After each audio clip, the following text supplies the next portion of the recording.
iniisip namin talaga may mangyayari at mangyayari. Basta pa, paki-expand nyo nga na konti, pakidagdagan nyo, yung punto na ang gobyerno, ang tutukoy ng burden of proof doon sa isang bata, paano po ibig sabihin nun? Kasi, Pero di ba ito, yung criminal... ito lang, no? Nangyari noon niya sa Amerika di ba? Yung palabas na Batman. Di ba? Hindi pa, sa eskwelahan na rin. Pangalawang beses na rin. Nangyari na rin niya sa Amerika. Nangyari na sa Amerika yan. Na nangyaring kamukhang-kamukha na nangyari ngayon. Kumbaga, Philippine version naman to. Yung nangyari noon, estudyante rin. Pinagbabaril din ng mga kapwa niya estudyante. Ganun po nangyari noon sa Amerika. Ganun din nangyari ngayon sa Pilipinas na baril din ang involved. in criminal case kasi people People of the Philippines versus Juan de la Cruz, etc. Oo, Opo. ang magpapatunay ang estado eh. Okay. Di ba? Opo. Ang pananagutan lang ng depensa Oho. yung Tututulan po niya. guilt beyond reasonable doubt. Opo. Oho. So pag nakakita lang siya ng isang Gahiblang duda. reasonable doubt. Opo. Absuelto. Absuelto. Absuelto.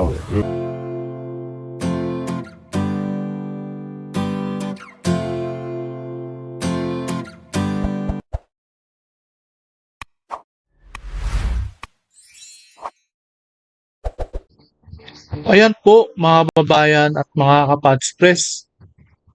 Ang issue pa rin ay tungkol sa shooting incident sa isang paaralan na kung saan ay sangkot ang menor de edad na narito at nasa larawan kung saan involved ang dalawang to na parehong menor de edad.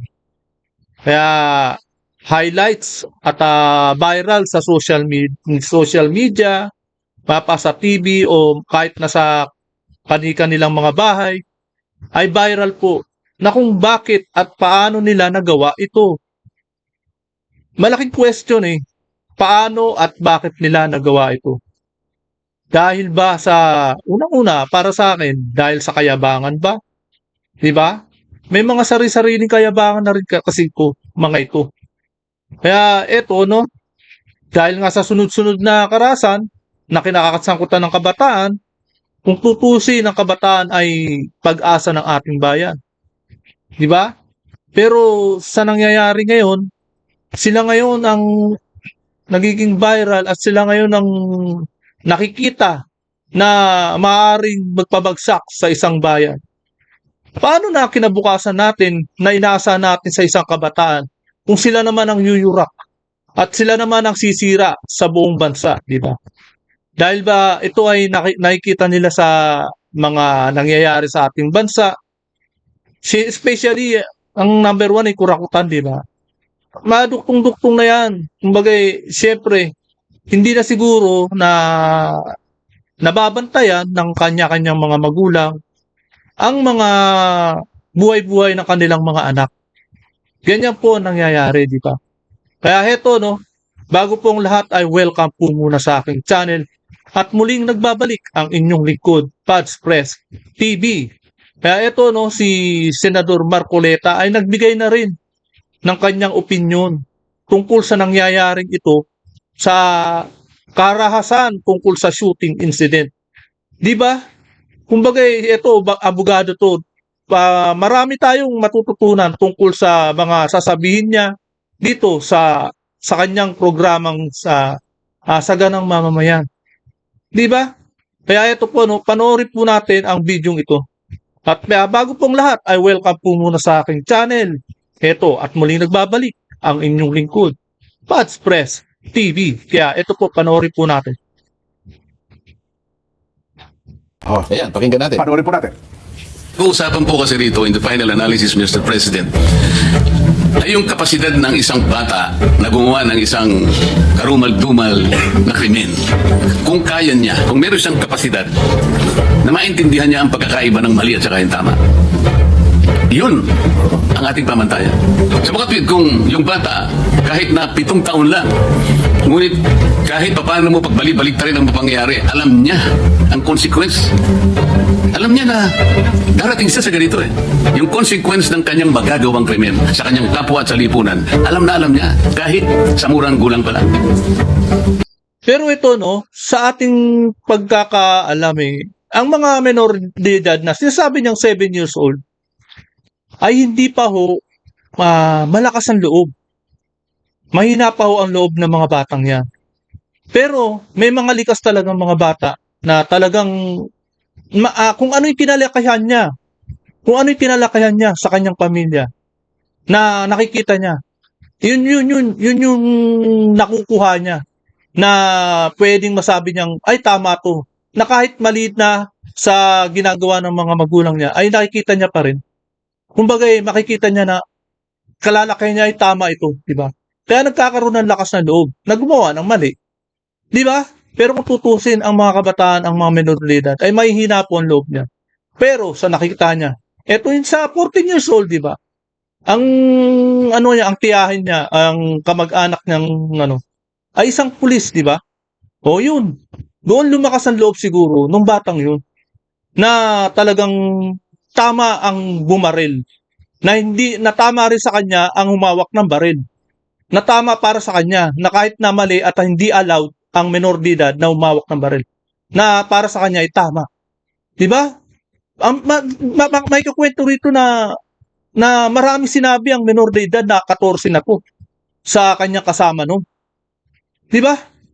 Ginamit niyang pamamaraan kung paano niya isasakatuparan yung krimen. Isinasangkot din yun. Yung lawak nung consequence na kanyang nagawa, isinasang-alang-alang yun. Doon sa discretion na pinauunawa sa atin ng Korte Suprema sa magitan ng paggagawat niya ng guidelines. At ang pinakamahirap po, Mr. President, Your Honor, alam po ba ninyo ang magpapatunay na yung bata na gumawa ng karumal-dumal na krimen o yung tinatawag natin heinous crime, ang burden of proof yung Estado, ikaw ang magpapatunay na meron siyang discretion. Kapag nagkamali ka ng paglalatag mo ng ebidensya, absuelto yung bata. Ayun pala yun, ano? O di- So, ang Nagtaka ako na Opo. may mangyayari pala pagkatapos ng pumalitan ng paliwanagan na yun. Makalipas ang 2 buwan, ano? Oo, nagkaroon na May sila ng consequence talaga di ba? Kailan Lang, di ba? Nagkaroon sila ng session dyan sa Senado nang tungkol ay sa amyendahan ang saligang batas na kung saan ay create ni Matching Senador Pangilinan ang tungkol dyan na inopen talaga ito ni Senador Robin Padilla. Nagtalo-talo sila tungkol dyan. Kaya yun nga, at nagsalita nga si Senador Rodante Marcoleta sa session yun sa Senado. Yun nga ang napag-usapan nila. Pero kailan lang, di ba? Tama. Yung sinabi ni Senador Marcoleta, ayan nga at nangyari na nga.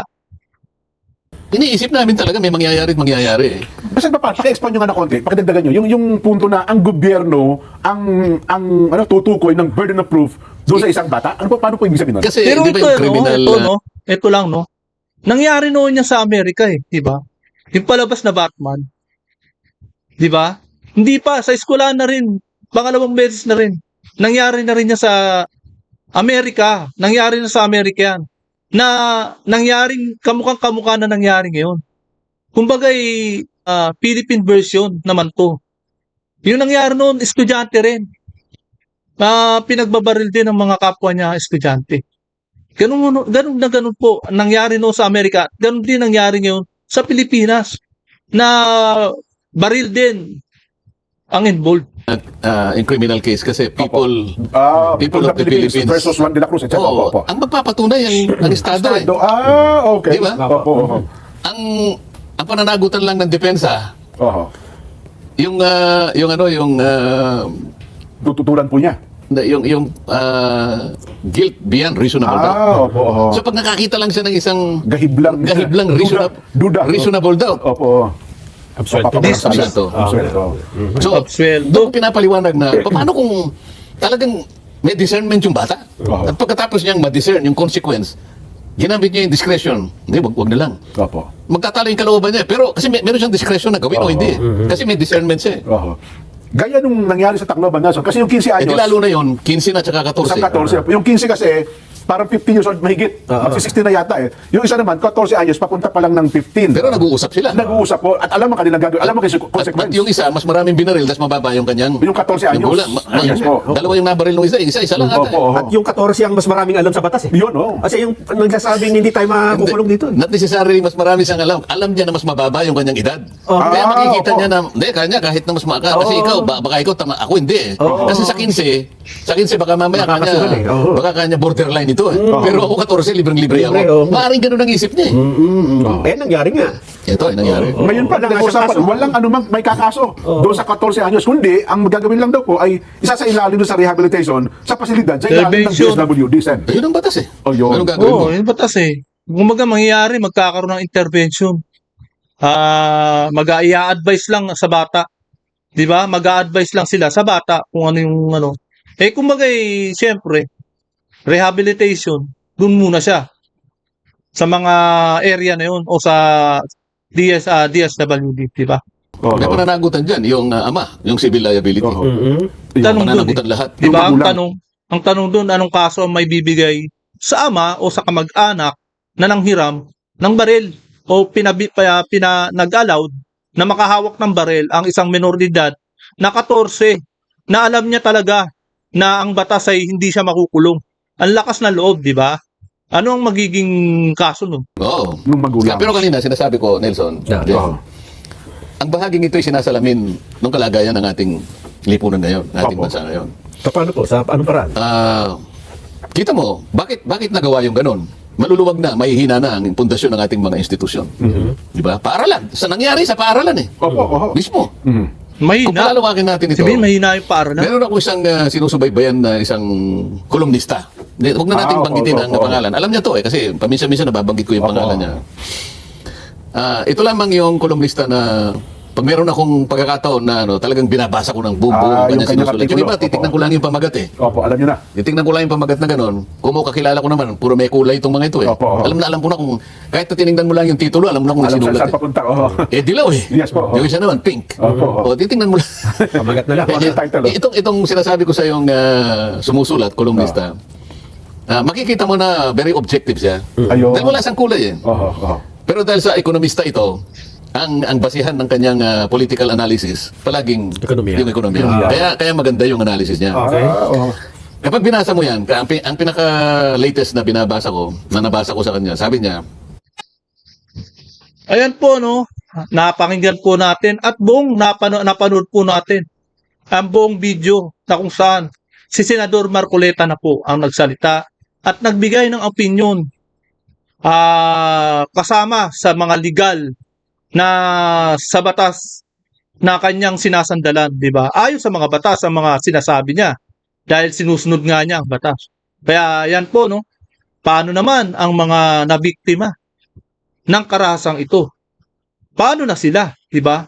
Dapat magkaroon ng hustisya ang mga nabiktima ng pamamaril na ito ng mga walang habas at talagang walang konsensyang mga gumawa ng menor na edad na to. 'Di ba? Kaya heto po, hanggang dito na lamang po. At kung hindi ka pa nakakapag-subscribe, please subscribe my channel para lagi kang updated sa bawat upload ko. Maraming salamat po.